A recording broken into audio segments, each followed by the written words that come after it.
परमेश्वर की स्तुति हो। आज का विषय है आत्म अन्य भाषाओं में प्रार्थना करने का सामर्थ।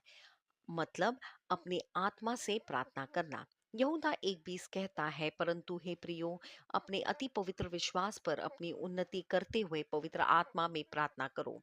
पास्टर क्रिस कहते हैं, हमारे आरंभिक वचन में हम हमें पवित्र आत्मा की सामर्थ्य से प्रार्थना करने का निर्देश दिया गया है।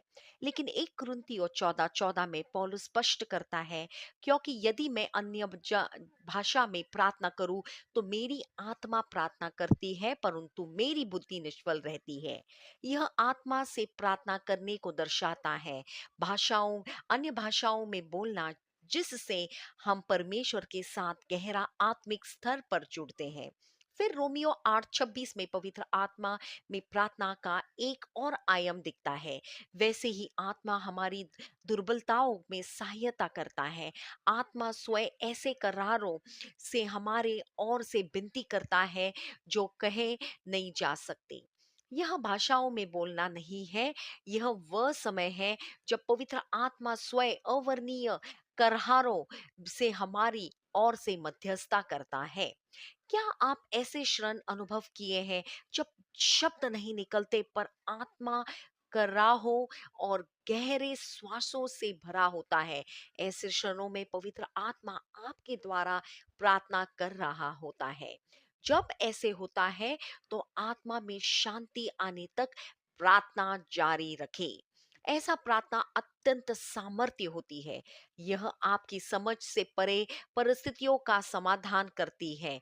यह मसीह में सदैव विजयी जीवन जीने की दैवीय रणनीति है।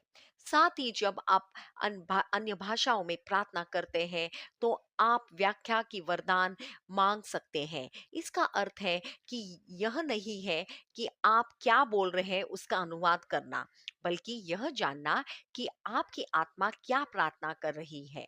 लेकिन जब पवित्र आत्मा कराहों से प्रार्थना करता है तो आप तभी समझेंगे जब आपको प्रकट करेंगे।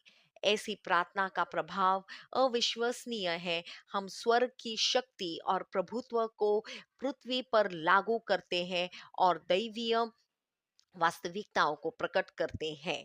इसी कारण आपको प्रार्थना से प्रेम करना चाहिए। चलो प्रार्थना करते हैं। हे प्रिय पिता, पवित्र आत्मा के उपहार के लिए धन्यवाद, जो मेरी समझ से परे प्रार्थना करने में मदद करता है। जब मैं अन्य भाषाओं और पवित्र आत्मा की शक्ति से प्रार्थना करता हूँ, तब हर सीमा टूट जाती है और मैं लगातार विजय में